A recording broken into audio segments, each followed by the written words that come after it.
Hello everyone, happy Guru Purnima. आज हम कक्षा 10 का पाठ तुलसीदास, जो कि पाठ नंबर 2 है, पढ़ने जा रहे हैं। इसमें राम, लक्ष्मण और परशुराम जी के बीच में जो सीता और राम का जो स्वयंवर होता है, उसमें जब राम जी के द्वारा शिव धनुष तोड़ दिया जाता है, तो परशुराम जी, जो कि उनके शिव जी जो है उनके गुरु थे परशुराम जी के, तो वो अपने गुरु का धनुष राम द्वारा तोड़े जाने पे बड़े दुखी होते हैं। उनको ये पता नहीं होता कि किसने धनुष तोड़ा है, और वो उस समय में सभा में प्रकट होते हैं और बड़ा ही गुस्से से वो जो है राम लक्ष्मण से संवाद करते हैं। उसी जो प्रसंग को तुलसीदास जी ने यहाँ राम लक्ष्मण परशुराम संवाद में हमारे सामने प्रेजेंट किया है, जो हम आज पढ़ने जा रहे हैं। सबसे पहले एक बार हम तुलसीदास जी का परिचय ले लेते हैं, जिन्होंने ये चैप्टर लिखा है राम लक्ष्मण परशुराम संवाद। तुलसीदास जी ने लिखा है, इनका हम एक बार परिचय देख लेते हैं।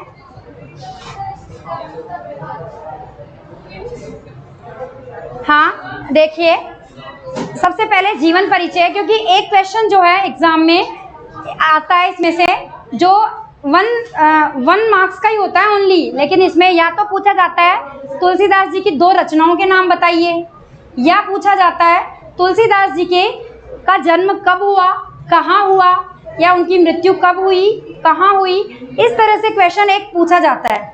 तो आपको ये इसी रिगार्डिंग इसमें हम पढ़ने वाले हैं। गोस्वामी तुलसीदास जी का जन्म 1532 में कब हुआ?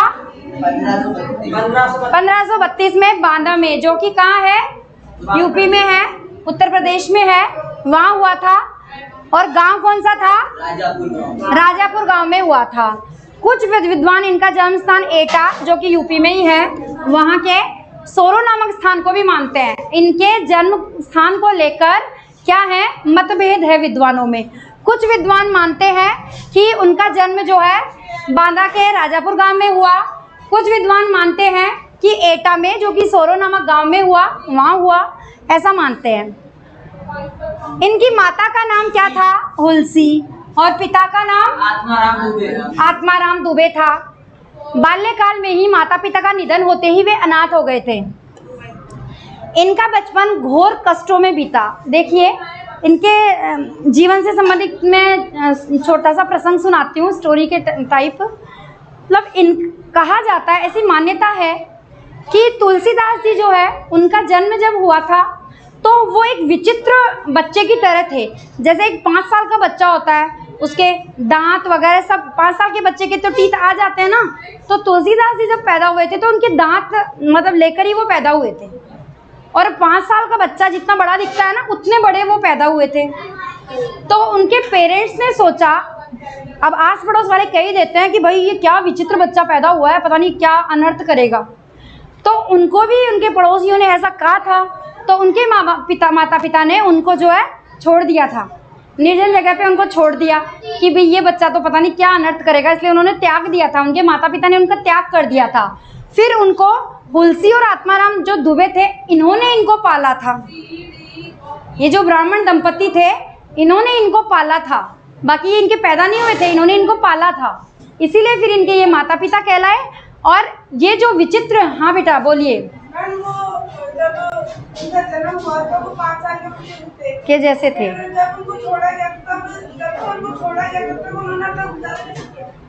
अब मान लो कि जैसे नदी में या तो टोकरी में डाल के बहा दिया, या मंदिर की सीढ़ियों में रख दिया, ऐसे ही रखे करते थे पहले।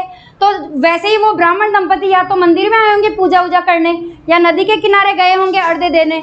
तो उन्होंने उस टाइम रोते हुए बालक को जब देखा कि कोई बच्चा रो रहा है टोकरी में, तो उन्होंने उठा लिया उसको। और फिर वो, अब किसने छोड़ा कोई पता नहीं है ना, वो तो छोड़ के चले गए, लेकिन जब इन्होंने उनको उठाया और इन्होंने इनको पाला, और तब से ये जो है इनके ये माता पिता हैं। और इनके गुरु का नाम क्या था? नरहरिदास। इन्होंने जो है इनको राम भक्ति की शिक्षा दी। और ऐसा भी कहा जाता है कि इनकी जो पत्नी थी रत्नावली, उनकी शिक्षा से भी ये राम भक्ति की तरफ आकर्षित हुए थे। अर्थात उनकी जो पत्नी थी, जब उनका विवाह हुआ तो वो अपनी पत्नी के प्रेम के पीछे इतने पागल हो गए कि उनकी पत्नी जब शादी के बाद में अपने मायके चली गई, तो वो रात में ही उसके पीछे पे जो है, रात को ही अंधेरे में ही मतलब वो उसके अपने ससुराल जा पहुँचे। और रात को जब सब सो रहे थे तो जो उसके ससुराल का जो घर था उसकी छत के एक सांप लटका हुआ था। तो उन्होंने उसको रस्सी समझ लिया और उस सांप को पूंछ को पकड़ के उस छत पे चढ़ गए वो, और उस घर में प्रविष्ट हो गए। और जब रत्नावली जी के पास पहुँचे तो उन्होंने उनको देखकर वो दंग रह गई कि ये इस टाइम पर इतनी रात को यहाँ कैसे आ गए। तो उन्होंने फिर उनको धुतकारा, उनको डांटा कि आप एक हाड़ मांस के शरीर के लिए इतना प्रेम कि आप आधी रात में एक सांप को रस्सी में फर्क नजर नहीं आया आपको, और आप एक सांप को पकड़ के आप ऊपर चढ़ के आ गए। तब इतना आप में वो है, मेरे प्रति इतना प्रेम है। हाँ बोलिए बेटा। वो सांप गिरा नहीं है? नहीं, मतलब वो सांप को क्या हुआ, वो तुम मर गया? अब मर ही गया होगा। एक किंवदंती बता रही हूँ मैं आपको, एक किंवदंती बता रही हूँ, एक मतलब एक तरह से प्रसंग है ये। तो उनको जो है, उन्होंने कहा कि आपको जो है एक हाड़ मांस के शरीर के लिए इतना प्रेम है, आपका इतना प्रेम आप भगवान राम के लिए करते तो शायद आपकी जीवन की नैया पार हो जाती। इसीलिए फिर वो उसी समय उनकी पत्नी ने उनको डांट के वापस भेजा, और ये वापस आए और गंगा के किनारे पे आकर उन्होंने तपस्या की, और फिर उन्होंने जो है रामचरितमानस की रचना की, और वो इतने महान विद्वान बने। और फिर उन्होंने जो है, हालांकि उन्होंने वो गृहस्थाश्रम में रहे लेकिन वो भगवान के भक्त बने रहे, राम भक्ति की उन्होंने, वो एक महान जो है राम भक्त बने।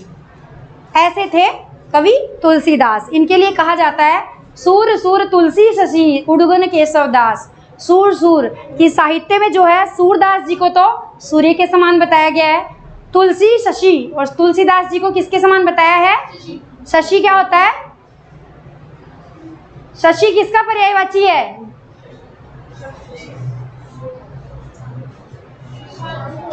बोलिए बेटा।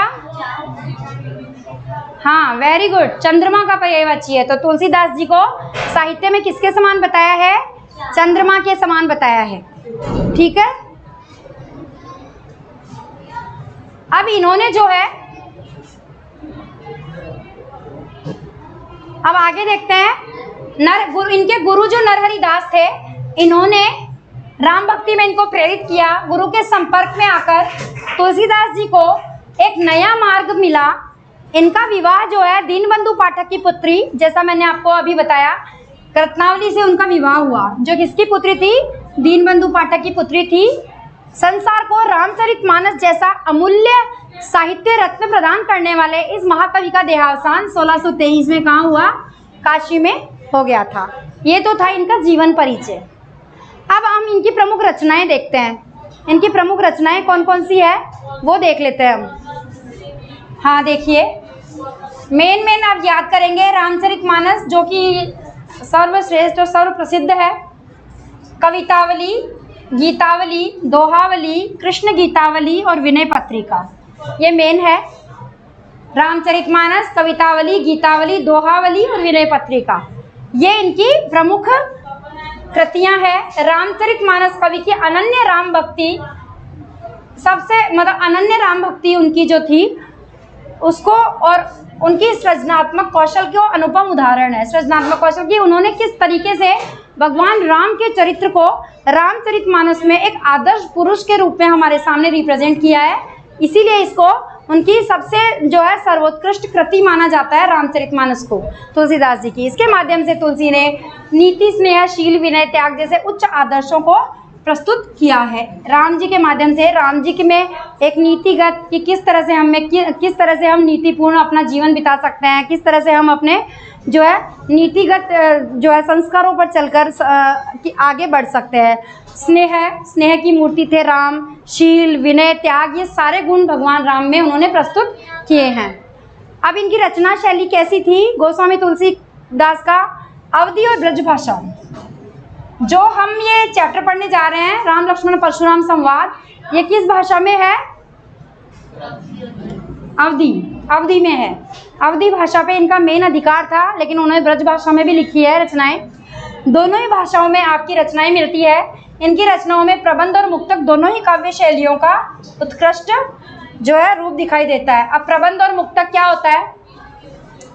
प्रबंध होता है जिसमें जो जिस कविता में या जिस भी पद में या जिस भी रचना में वो एक दूसरे से कनेक्टेड होती है पूरी, तो वो होती है प्रबंध। और मुक्तक में क्या होता है, वो एक दूसरे से रिलेटेड नहीं होती है, एक अलग दोहा, एक अलग दोहा, एक अलग चौपाई, तो इस तरह से उसमें अलग अलग होते हैं। और प्रबंध में वो एक साथ जुड़े हुए होते हैं। दोनों ही काव्य शैलियों का उत्कृष्ट रूप दिखाई देता है। अब देखिए इन्होंने किन किन छंदों का प्रयोग किया। चौपाई, कविता, सवैया, दोहे, सोठे, हरिगीतिका आदि छंदों का इन्होंने प्रयोग किया, जिसमें से अभी जो हम राम लक्ष्मण परशुराम पढ़ेंगे संवाद, वो चौपाई छंद में है। रस अलंकारों का सहज प्रयोग आपकी रचनाओं में प्रचुरता से मिलता है। अब हम जो है मेन जो ये पढ़ने वाले हैं, ये है आपके सामने, ठीक है, सबको दिखाई दे रहा है। सबसे पहली चौपाई जो है इसमें, नाथ शंभु धनु भंज निहारा, होई केउ एक दास तुम्हारा, आये सुका है कहिए किन मोही, सुनी रिसाई बोले मुनि कोही। देखिए ये उस समय का प्रसंग है जब राम सीता स्वयंवर में शिव जी का धनुष राम जी के द्वारा तोड़ दिया जाता है। उसी समय में परशुराम जी गुस्सा होकर सभा में उपस्थित होते हैं और वो कहते हैं कि शिव जी का धनुष किसने तोड़ा है। उस समय में जो श्री राम जी जो है वो परशुराम जी को गुस्से में देखते हैं, तो वो उनको जवाब देते हैं, नाथ शंभु धनु भंज निहारा, कि हे नाथ शंभु धनु, शंभु का मतलब क्या होता है, शिव जी, शंभु धनु मतलब शिव धनुष, कि शिव जी का धनुष जिसने भी भंज निहारा, भंज का मतलब क्या होता है, तोड़ना, कि जिसने भी शिव जी का धनुष तोड़ा है, होई केहू एक दास तुम्हारा, वो आपका ही कोई एक दास होगा जिसने इतनी हिम्मत करी है। परशुराम जी गुस्से में देखकर, परशुराम जी को राम जी ने जब गुस्से से देखा तो उनसे कहा कि हे नाथ, शिव जी का धनुष जिसने भी तोड़ा है वो कोई आपका एक दास ही होगा। दास मतलब क्या होता है, सेवक, है ना, उसका नौकर, या दास सेवक एक ही बात है, वो आपका कोई एक दास ही होगा। आये सुका है कहिए किन मोही, मुनि रिसाई बोले मुनि कोही, सुनी रिसाई बोले मुनि कोही। आये सुका है, आये सु का मतलब क्या होता है, आज्ञा, कि क्या आज्ञा है, वो कहते हैं कि क्या आज्ञा है, कहिए किन मोही, कि मुझे बताइए क्या आज्ञा है, जिसने भी आपका धनुष तोड़ा है वो आपका कोई दास ही होगा, उसके लिए क्या आज्ञा है आप मुझे बताइए। सुनी रिसाई बोले मुनि कोही। अब जो है रिसाई, रिसाई का मतलब क्या होता है, रिस किसको बोलते हैं, गुस्सा, क्रोध, है ना। तो जब उन्होंने ऐसा सुना तो गुस्से में होकर अब मुनि, मुनि किसके लिए आया है, किसके लिए आया है मुनि, मुनि कौन है यहाँ, परशुराम जी है। हाँ, सुनी रिसाई बोले मुनि को ही, कि मुनि जो है अर्थात परशुराम जी को जब उन्होंने राम जी के मुंह से ऐसा सुना तो उनको बड़ा गुस्सा आ गया। वो गुस्से से बोले, सेवक सो जो करे सेवकाई, कि सेवक तो वो होता है जो सेवा करे। उसने कहा ना कि आपका कोई दास ही होगा, आपका कोई सेवक ही होगा। तो परशुराम जी को गुस्सा आता है और वो कहते हैं, सेवक सो जो करे सेवकाई, कि सेवक तो उसको कहते हैं जो सेवा करे। अरे करनी करी करिए लड़ाई, कि तुमने तो क्या, अरी, अरी मतलब क्या होता है, अरी मतलब क्या होता है, अरी, अरी अरी अरी, वेरी गुड, शत्रु। अरी मतलब होता है शत्रु, कि तुमने तो शत्रु का काम किया है, तुमने तो अरी करनी करी करिए लड़ाई, तुमने शत्रु का काम किया है, तो तुमने तो लड़ाई जैसा काम कर दिया है। तुम कह रहे हो कि सेवा की है, बाकी तो तुमने सेवा नहीं की है। सेवा तो वो होती है जो सेवक जो है, सेवक उसको तो सेवक कहा जाता है जो सेवा करे, लेकिन तुमने तो लड़ाई का काम करके शत्रु जैसा काम किया है। सुनहु राम जहि शिव धनु तोरा, सहस बाहु सम सो रिपु मोरा।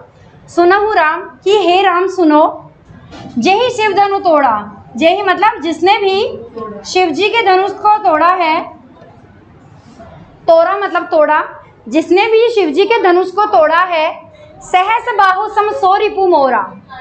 सहस बाहु मतलब सहस्त्र बाहु जो थे वो परशुराम जी के जो है बड़े ही दुश्मन कट्टर थे, वो उनके शत्रु थे।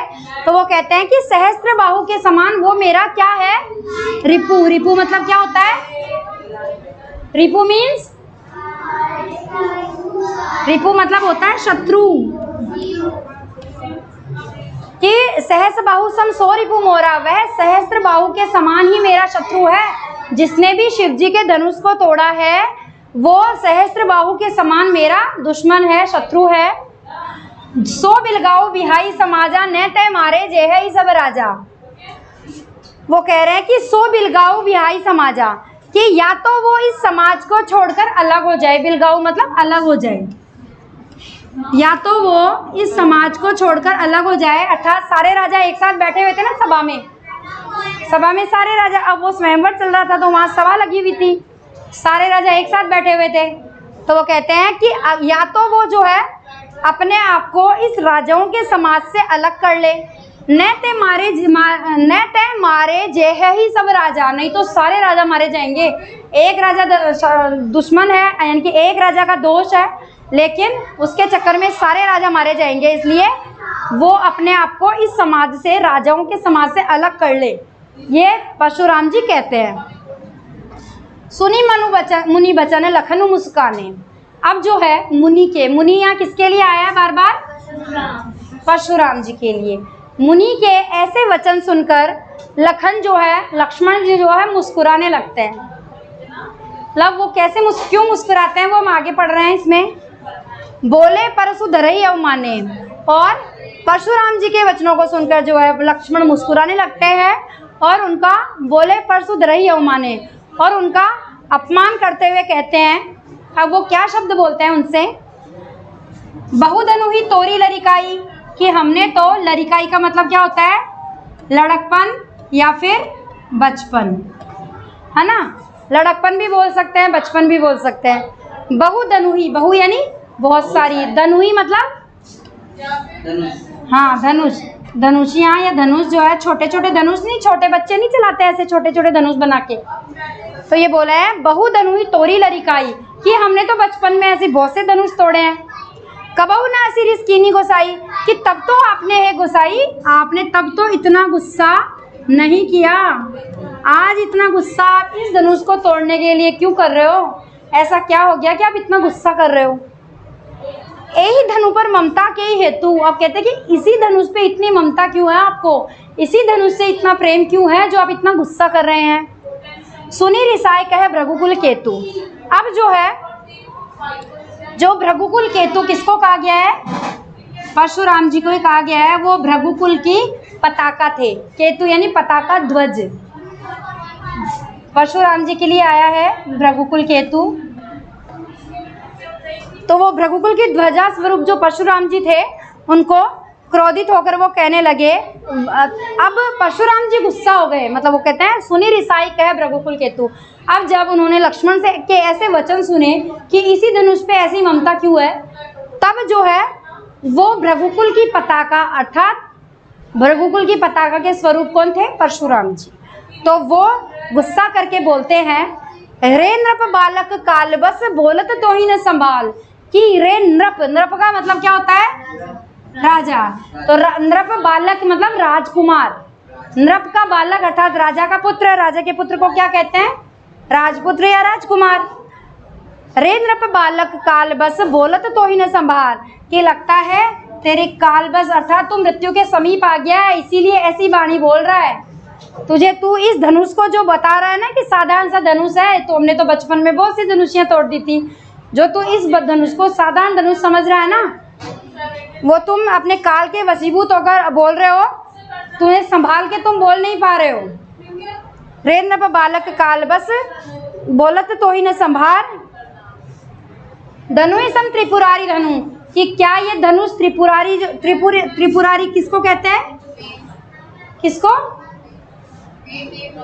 त्रिपुरारी कौन से भगवान है, शिव जी। हाँ, कि जो ये शिव जी का जो ये धनुष है, धनु ही सम त्रिपुरारी धनु, कि ये जो शिव जी का धनुष है वो साधारण धनुष के ही समान है क्या?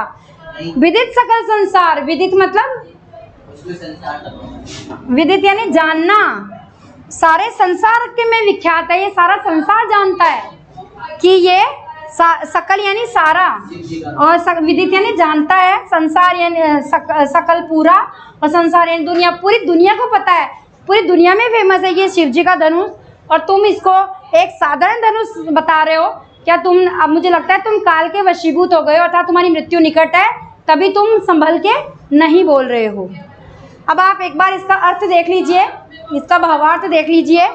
परशुराम के क्रोध को देखकर श्री राम बोले, हे नाथ, नाथ संबोधनु भंजनिहारा, हे नाथ, शिव जी के धनुष को तोड़ने वाला कोई एक आपका दास ही होगा। उन्होंने बोला है दास ही होगा। आयसु कहा कही कि न मोही, सुनी रिसाई बोले मुनि को ही, क्या आज्ञा है? आयसु आज्ञा है, मुझे क्यों नहीं कहते हो? यह सुनकर मुनि क्रोधित तो बोले कि सेवक वह होता है जो सेवा करे, शत्रु का काम करे तो लड़ाई करनी है। सुनो, जिसने भी, हे राम सुन लो, जिसने भी शिव जी का धनुष तोड़ा है ना, वह सहस्त्रबाहु के समान मेरा शत्रु है। वह इस समाज को छोड़कर या तो अलग हो जाए, नहीं तो सारे राजा जो है उसके चक्कर में मारे जाएंगे। ये रहा सुभिलक समान, नहीं तो मारे जय सम राजा, सारे राजा इसके चक्कर में मारे जाएंगे। परशुराम के वचन सुनकर लक्ष्मण जी मुस्कुराए, लक्ष्मण मुस्कुराए, बोले परशु धरहि अवमाने, और परशुराम जी को का अपमान करते हुए बोले, बचपन में हमने बहुत ही धनुइयाँ तोड़ डाली, किंतु आपने ऐसा क्रोध तो कभी नहीं किया। इस धनुष पर ये इतनी ममता किस कारण से है?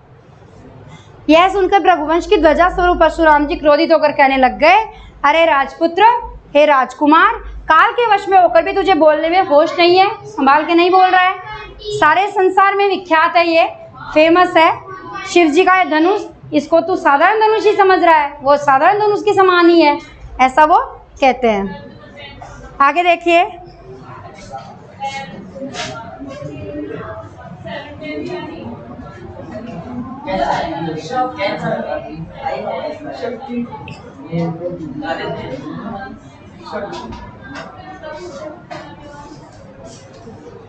हाँ देखिए, लखन कहाँ हंसी हमरे जाना, सुनहु देव सब धनुष समाना। अब देख लीजिए, परशुराम जी है, उनका हथियार क्या था?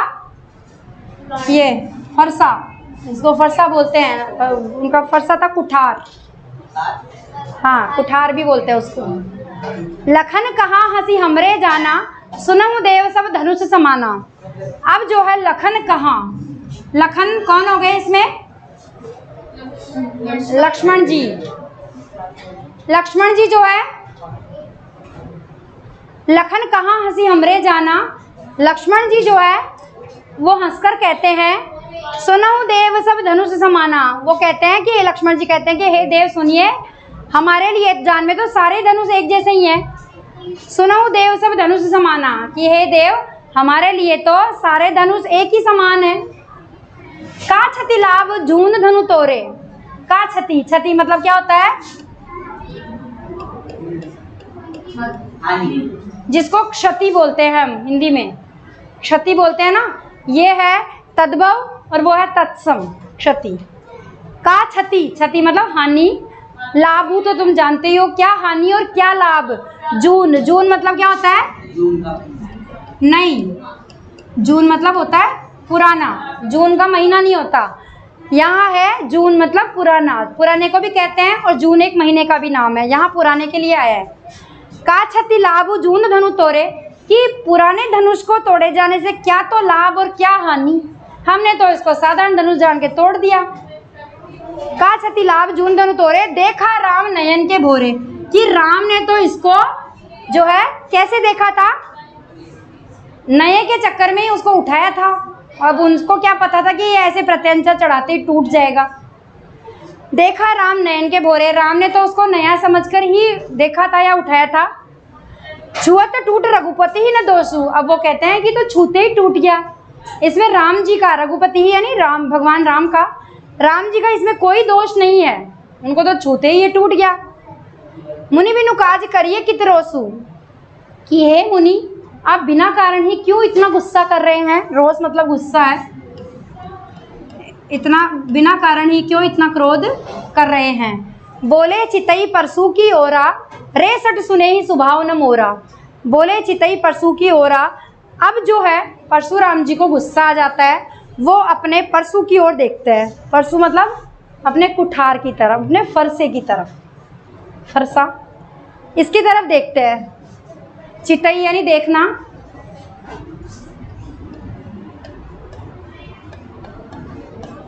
वो बोले चितई देखकर, देख परसू की ओर देखकर, अपने फरसे की तरफ देखकर बोले, रे सठ। सठ का मीन्स क्या होता है?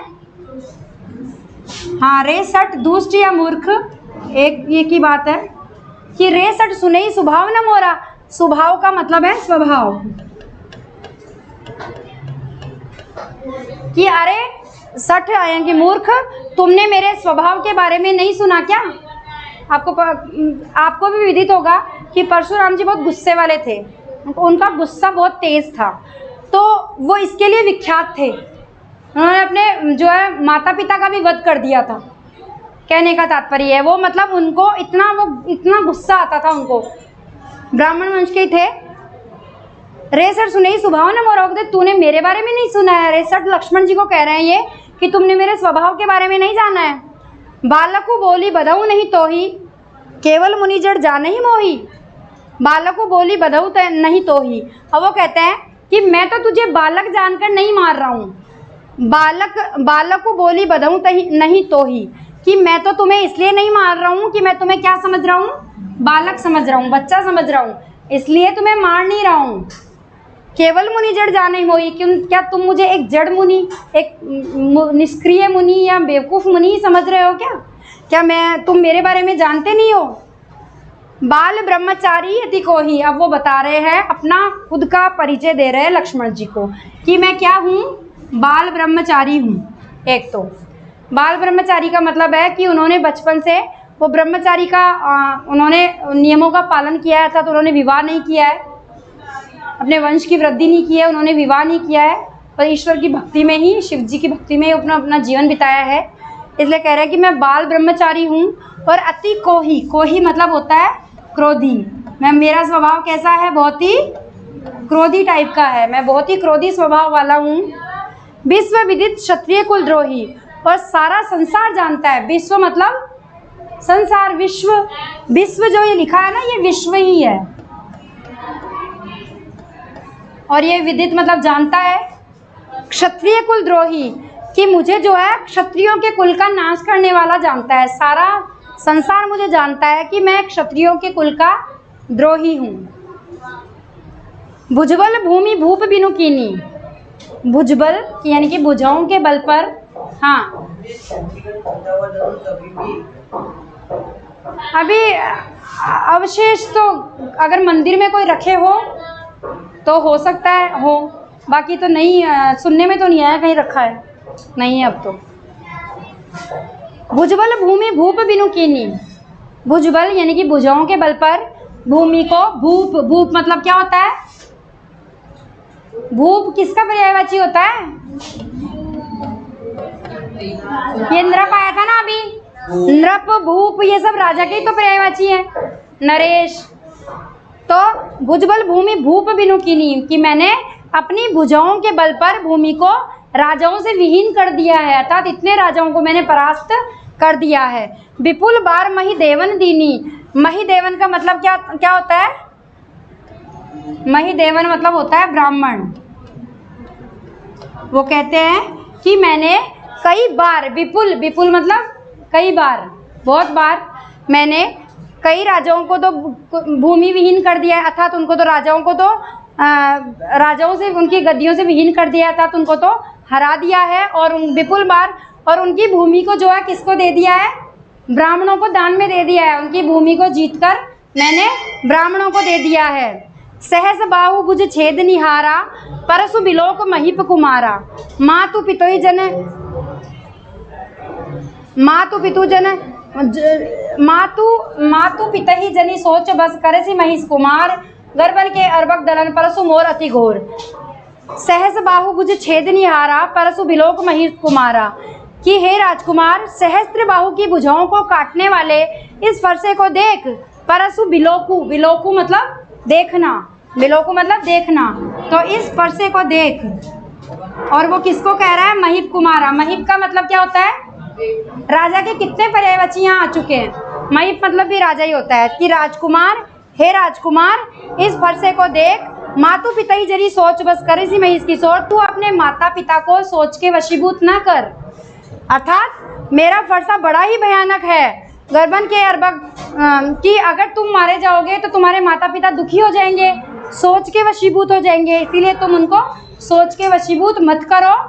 आप जो है गर्भन के अर्भक दलन परसु मोर अति घोर, वो कह रहे हैं आगे, ये जो है मेरा फरसा बहुत ही भयानक है, इससे स्त्रियों के गर्भ में पल रहे बच्चे भी मर जाते हैं, इतना भयानक मेरा फरसा है। मैं ये स्त्रियों के गर्भ में पल रहे शिशुओं का भी नाश कर देता है।